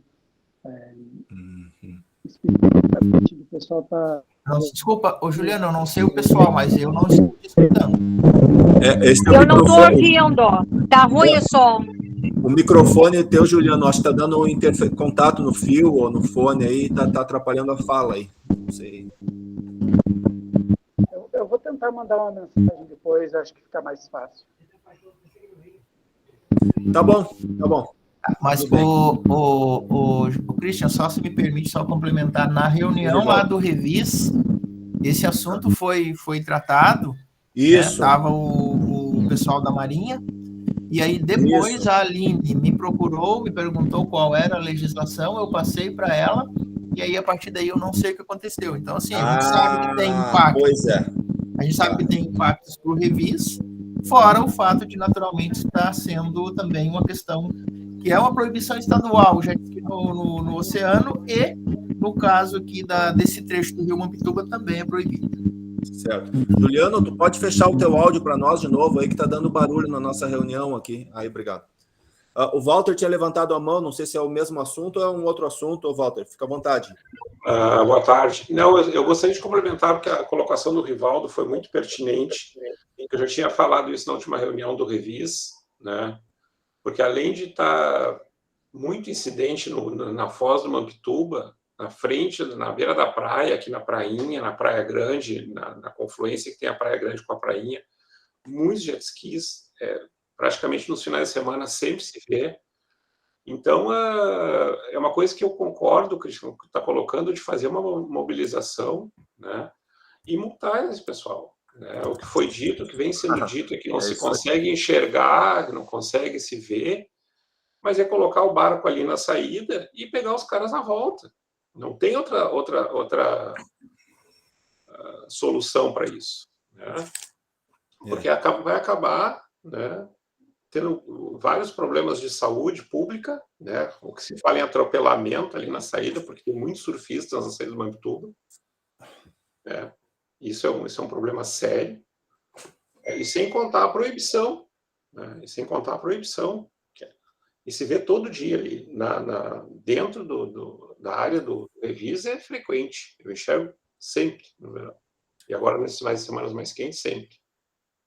Então, foi bom o Rivaldo ter levantado isso na reunião de hoje, para mais uma mais um conselho entrar nessa questão de ver como se vai se atuar com isso. E eu me lembro que na fala do Jonathan, tu colocaste a questão de Ministério Público participar. Eu acho que é importante fazer essa chamada no Ministério Público aqui pelo Conselho, né, em função disso. Certo? Obrigado. Obrigado, Walter. É muito bom o Rivaldo ter levantado isso agora. E assim, né, Christian, eu fui testemunha, tinha uns 4 ou 5 jet skis agora no final de semana, e um estragou, tiveram que apelar para os bombeiros ali do Paço para poder ir lá socorrer.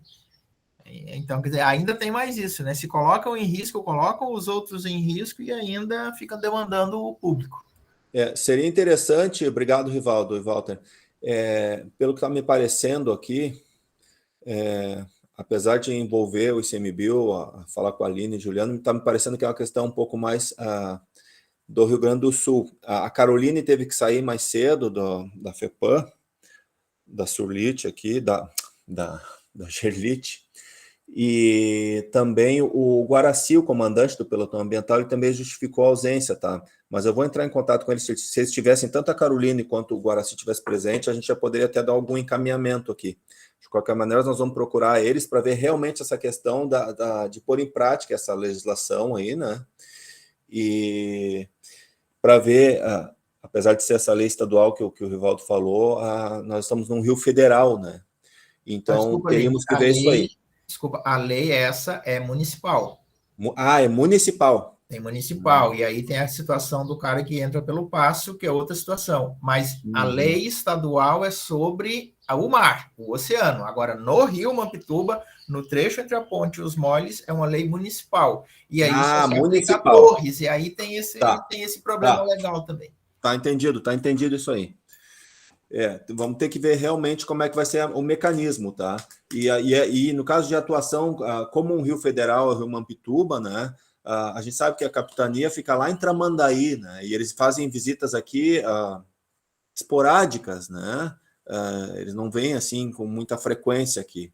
Já foi até solicitado que um dia fosse instalada uma capitania aqui em Torres, mas acabaram não instalando. Seria o ideal para nós, né? Inclusive dificulta muito a fiscalização, né?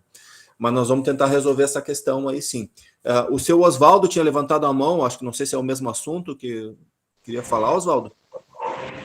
Boa tarde, Cristian. Referente ao mesmo assunto, é só para comunicar com o pessoal do grupo, né, do comitê, que a gente já está tomando as providências. Nós tivemos uma reunião quinta-feira passada, junto com a Secretaria da Agricultura e a Marinha, reportando esse problema que vem decorrente, já não é de agora, vem de vários anos. E o que se foi definido nessa reunião? E através da Secretaria da Agricultura seria feito o encaminhamento de panfletagem de conscientização dentro das marinas.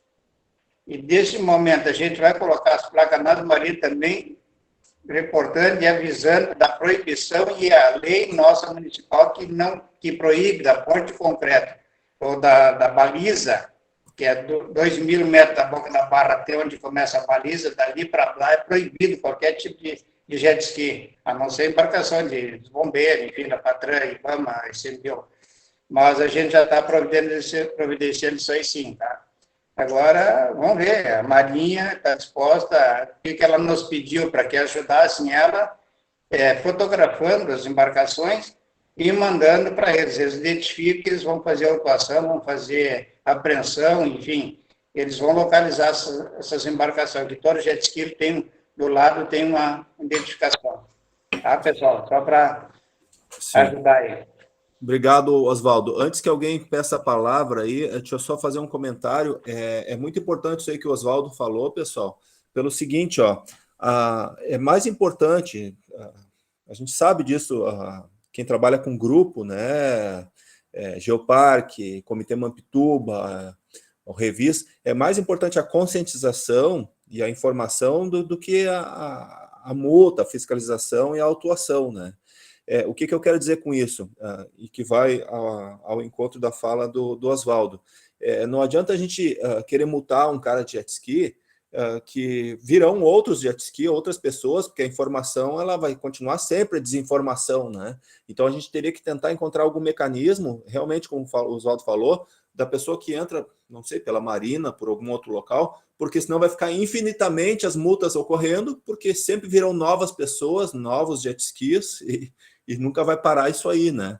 Então, é um trabalho complexo, a gente tem certeza disso, não vai ser fácil, mas talvez com sinalização, informação, e principalmente nas marinas, talvez ajude a diminuir esse problema, né? Que realmente não é uma coisa fácil a resolver. Eu vi que algumas pessoas levantaram a mão aqui, mas eu não sei se já falaram e ainda querem falar. Na ordem aqui tá o Thiago da Corsan, o Oswaldo, eu não sei se tem que abaixar a mão de novo, depois o Walter está com a mão, e depois a Vera. Não sei se vocês querem falar ou esqueceram de abaixar a mão ainda, eu não sei. Thiago, quero só concluir. Eu quero falar. Só um pouquinho, Vera, então. complementar. Só um pouquinho, Vera, tá? Só um minutinho que o Thiago estava na frente da Corsan. Pode falar, Thiago. Não, só complementando ali a situação, no caso, né? Uma das contribuindo a mais sobre o assunto, não só Praia da Cal, como qualquer outra região da Corsan, seja em Torres ou outro município, para vazar de esgoto, vamos dizer assim, qualquer ação que envolva a Corsan, comunicar a Corsan através dos órgãos oficiais. Isso aqui eu recebi o WhatsApp depois, ele assim, a sua demanda e algumas demandas, até mesmo o Christian que me mandou algumas vezes, e às vezes tinha muitas outras demandas que a gente vai olhar o nosso sistema, que é onde o pessoal realmente vai trabalhar e vai atuar nessas ocorrências, a gente não tem nenhum protocolo, no caso, nenhum atendimento. Muitas vezes a gente recebe, inclusive, pessoas vão à rede social falar sobre o que outros estão fazendo, entre outras coisas, mas a Corsan não é informada sobre o problema para a gente poder agir rapidamente. Então, eu faço aqui para divulgar, tem o 0800 da Corsan, tem o site da Corsan, aplicativo da Corsan, todos esses e-mails, ou até mesmo através de rede social, mas vai no Corsan oficial, onde se procura o órgão, a Corsan em si, para poder fazer essa ocorrência chegar até o nosso pessoal que está trabalhando. A gente trabalha com final do expediente, final de semana, tem o pessoal que fica de sobreaviso para essas demandas, então eles vão estar atuando. Claro, em alguns momentos pode acontecer alguma demora por algum outro serviço, que nesse caso, o serviço de caminhão é um pouco mais demorado, o serviço de deslocamento, eles podem não estar na cidade, vêm de outra cidade, mas a gente vai atender. Agora, se a Corsan não ficar sabendo da informação, eu garanto que a gente não vai conseguir fazer a devida correção do problema, no caso. Então, seria só o complemento. E respondendo uma pergunta que eu vi antes no chat ali sobre a questão de usar bactérias, né? A Corsan já utiliza há bastante tempo alguns... eu não vou saber certinho o nome químico, no caso, dos produtos que são utilizados, no caso, né? Mas tem da empresa Enzymlimp, no caso que eles fazem a aplicação em vários pontos, principalmente onde tem grande incidência de restaurantes, que é o que tem mais mais demanda de gorduras, no caso no todo, né? Como ocorreu agora por último esse extravasando na Praia da Cal também, a gente acrescentou um ponto lá próximo, vamos dizer assim, para atender essa demanda, para que a gente consiga reduzir a quantidade de gordura nessas redes, né? Para acabar minimizando esses problemas, que é uma coisa que vai acontecer recorrente. A gente faz as limpezas preventivas, mas a gente não consegue atender todo o sistema, no caso, né? Uma outra parte, às vezes, acaba demorando mais tempo até se repetir essa limpeza preventiva, e pode acontecer esse extravasamento. Então, a gente sempre trabalhar preventivamente, né? Mas vai acontecer a ocorrência. E se acontecer, nos comunicar rapidamente para a gente poder tomar ação rapidamente também para corrigir o dano ambiental que está acontecendo no local. Obrigado. Muito bom. Obrigado, Thiago. A Vera tinha pedido a palavra, Vera, por gentileza. Boa tarde a todos, Vera do SEM, GRS. Eu vou pegar pelo final a fala do colega agora no final, eu até não ouvi direito, eu estou na estrada, mas eu acho importante realmente também essa conscientização ali na área dos restaurantes de Torres, ali, a questão da gordura, é uma questão de conscientização, de levar essa questão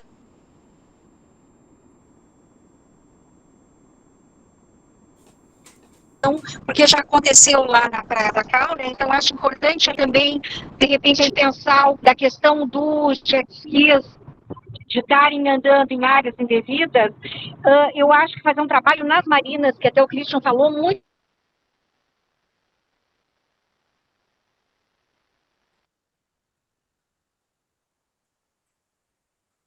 SESC ali, não sei se é Ministério Público, se é o próprio comitê, como é que seria, nas marinas. E tem alguma forma de atuação das próprias marinas, porque o cara vai sair normalmente das marinas, né? Os jet ski, o pessoal sai. Então, apoio essa medida, eu acho que é importante a conversa e a atuação, talvez, também das marinas. Até eu só quero perguntar, me esclarece até que ponto que vai da Foz, do que não pode jet ski, até qual point que não pode, Christian, pessoal. É isso que eu queria falar. Obrigada.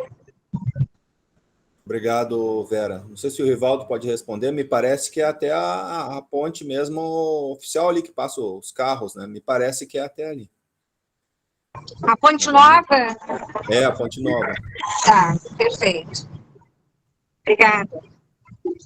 Estamos à disposição...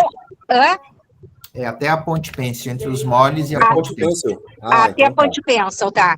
E, Christian, também colocar para o pessoal, para a Beth, à disposição o CENGRS, no ano que vem no seminário, a gente também poder, junto, ajudar o que for preciso, certo? A gente se coloca à disposição. Obrigada. Muito obrigado, viu? O Walter tinha pedido também para fazer a palavra para os assuntos gerais. O último assunto, Christian. Obrigado mais uma vez, que agora tu comentaste isso, uma coisa importante que foi falada na outra reunião do Revis, é a questão de carros na beira da praia. Domingo eu fui levar o meu irmão, que veio de Brasília, para conhecer a praia Itapeva. O que tinha de carro na beira da praia era um absurdo, absurdo. E aí passou uma criança correndo, uma caminhonete quase atropelou a criança. Né? Já que tu vai fazer uma mobilização lá com o patrulhamento ambiental, é muito simples, né? Eles passarem ali no domingo, se for possível, bater uma foto, a foto vem com o GPS, manda a multa, chega em casa. É muito simples esse problema. Isso para mim até, Walter, está me causando assim uma surpresa. Eu não sabia disso, para mim é novidade, tá? Para mim. Eu vou te mandar a foto depois. A praia de Itapeva para mim estava fechada, era proibido. Tinha feito um acordo entre o Parque da Itapeva e a prefeitura lá, e isso está falando para mim é novidade. Quando tu chega em Itapeva, lá na rotatória, vai reto até a beira da praia, tá? Vai reto até a beira da praia. Aí quando tu sai... entendi. Entendi, já entendi agora. Pode falar, Beth. A Beth levantou a mão ali. Só para terminar, Beth, com licença. Então, tu sai reto na beira da praia, tá? Entendi agora. Aquela descida que tem os pinheiros ali. Aí para o sul e para o norte. Eu posso até te mandar a foto depois. Tá. Era um mundaréu de carro. Então, é proibido andar de carro na beira da praia, não é a questão do treva. Né? Então, e da outra vez, lá na reunião do Revis, foi falado, só que estava muito ruim o som, eu não ouvi quem falou. Eu já estava fazendo algumas movimentações, tá? Me desculpa que eu não ouvi direito quem estava fazendo, mas só que acho que tem que ser uma coisa mais efetiva, porque estava, se é assim, no domingo passado, que não era verão, já estava lotado, imagina no verão, como não vai ser, e vai ter atropelamento ali, certo? Né? Então tá, obrigado. Obrigado, minha... Eu acho que a Beth quer fazer a fala em relação a isso, e o Rivaldo, inclusive, escreveu no chat ali, Lagoa Jardim, que deve ser o bairro que fica depois ali do parque, né? Eu não sei, é na saída reta da rotatória, aquela da entrada de Itapeva ali, né? Tu vai reto em direção à beira da praia. Tá bom, Walter. A Beth vai falar agora e depois o Rivaldo também pediu a palavra. É rápido aqui. Foi feito periodicamente vem sendo feitas ações de fechamento de acessos, principalmente os acessos clandestinos, e existem alguns acessos operacionais, e muitas vezes, chega fim de semana, as pessoas realmente entram, mesmo tendo placas avisando que não pode, mas vários acessos estão sendo fechados periodicamente, né? É o que a gente está conseguindo fazer agora. Mas é bom saber para a gente poder, eu até anotei os locais aqui, para a gente poder fazer algo a mais. Tem acesso, gente, que é assim, é proibida a entrada de veículos, mas eles são acessos operacionais, a gente não pode fechar, porque é necessário que ambulância e principalmente as ambulâncias acessem. E a gente, pelo certo, a gente deveria colocar cancelas em todas, coisa que ainda não foi possível. Nós conseguimos fechar uma, né, com cancela, né, bonitinha, mas as restantes ainda não foi possível. Mas eu já anotei aqui, tá? É isso. Certo. Rivaldo? Oi, não, assim, ó, em parte o que eu ia falar, a Beth já comentou, mas eu queria pontuar algumas questões sobre essa questão do veículo na praia. Esse ponto aí que foi colocado ali pelo professor Walter é a Lagoa Jardim. Mas, enfim, por lei estadual é proibido o carro na praia, todo o estado, né? E o que acontece? A prefeitura, através da Secretaria do Meio Ambiente, via plano de manejo de conservação de dunas, faz periodicamente esse monitoramento e fechamento dos acessos clandestinos. E tem, como a Beth disse, os acessos operacionais para os veículos que precisam acessar a praia, né, como o bombeiro, a ambulância, etc. E o que acontece que a gente verifica, eu sei por experiência própria, por ter trabalhado muitos anos nisso, é que todas as vezes que você fecha um acesso clandestino, eles acabam abrindo um outro acesso, né?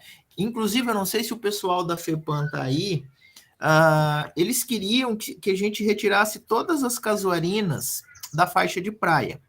E o que acontece? Em algumas ruas, quem está bloqueando o acesso à areia são as casuarinas. Então, a gente propôs para a FEPAM o seguinte, não, essas aí ficam, porque o ganho ambiental delas impedirem o carro de entrar na praia é muito maior do que os prejuízos que, eventualmente, elas causam por serem exóticas. Tá? Então, só essa complementação. As placas são arrancadas, quando se fecha um clandestino, fecha, eles vão lá e abrem outro por dentro da duna, e a brigada só pode autuar quando está sinalizado. Então, eu me deparei muitas vezes com essa situação. O cara entra, e aí ele entrou por um acesso clandestino, naturalmente não tem a sinalização naquele ponto, eles acabam não sendo autuados. É isso. Tá bom. Pessoal, nós já mais ou menos alcançamos nosso horário de encerramento da reunião aqui. Teria mais alguém para fazer alguma fala nos assuntos gerais aí? Parece que a Vera pediu a palavra. Desculpa, eu vou baixar a mão. Tá bom, tá bom. Obrigado. Desculpa. Mais alguma fala, pessoal? Nos assuntos gerais? Caso contrário, acredito que a reunião foi uma reunião bem proveitosa, surgiram vários assuntos pertinentes e importantes, além da fala do nosso amigo lá de Praia Grande, e vamos ter já alguns encaminhamentos para o ano que vem, né, Beth? Importantes a partir daí. Só para encerrar, uma última fala de assuntos gerais aí, que eu já nem estou colocando mais na pauta principal, é a questão da manutenção do comitê, né? Nosso comitê já está fazendo aniversário quase de 3 anos aí, sem recurso financeiro para manutenção, estamos trabalhando no amor, mas ainda estamos na esperança. Tem comitês aí, como o Comitê Tramandaí, que está pior a situação, já está há 5, 6 anos, e a gente está acompanhando no Fórum Gaúcho de Comitê essa situação para ver como é que o governo vai se manifestar em relação a isso. Isso é uma clara manifestação de falta de interesse de organização dos comitês no Estado, né? Parece que, mais uma vez, eles estão prometendo para sair agora no verão, agora para até março, aí sair esse bendito convênio para que a gente consiga celebrar e obter recursos para fazer todas as nossas ações. Temas para o ano que vem que não ficaram fechados, que inclusive vai fazer parte do nosso plano de ações, que é a fase C do plano de bacia, pessoal, que não ficou fechado, tá? Um deles importante é a questão da gestão compartilhada, tá? A Gélia está aqui também, nós não esquecemos desse assunto. Nós vamos retomar junto ao Conselho Nacional de Recursos Hídricos, junto à ANA, a gente não esquecer disso aí, e vai para retomar essa questão, para que a gente tenha a gestão, inclusive, não só dos nossos afluentes, como das calhas principais de nível federal no Rio Mampituba. Isso vai ser retomado no ano que vem, com certeza. E um outro tema também que está sendo questionado, que já está sendo colocado em prática, muito interessante, que é a questão da cobrança pelo uso da água, que vai dar muita manutenção e independência para os comitês. O comitê Gravataí, e mais um que eu não tenho certeza se é o Sinos ou o Passo Fundo, está bem adiantado nisso aí. e vai ser muito bom. A partir do primeiro comitê que consiga botar em prática isso aí, nós vamos conseguir puxar para nós também, e vai ser excelente, porque a gente vai conseguir nós mesmos aqui decidir o que é importante para nós, aonde que a gente vai investir, aonde que a gente pode investir em saneamento, em esgoto, em recuperação da mata ciliar, em sinalização, em oficinas. Então isso vai ser muito bom para nós, tá? Então é um tema que a gente vai retomar para o ano que vem. Mas só para fazer um pequeno spoiler aí. E finalizo, então, desejando um excelente Natal para a família de vocês e um excelente 2023 para todos. E passo a palavra para a nossa presidente. Realmente, eu anotei muita coisa aqui hoje e eu acho que a gente precisa ter mais reuniões com bastante assuntos assim, para a gente poder trocar essas, né, poder tocar os municípios. Claro que nos últimos assuntos foi bem direcionados para Torres, né? E o Paço de Torres também. Mas a gente vai agora montar a pauta, né, Christian? Vai colocar tudo que a gente precisa fazer. E era isso. Desejo a todos um Feliz Natal e Feliz Ano Novo, né? Já que estamos quase aí. E obrigada pela participação.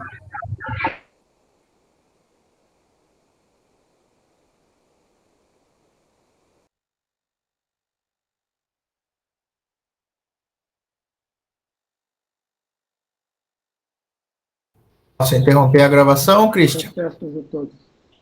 Já saiu.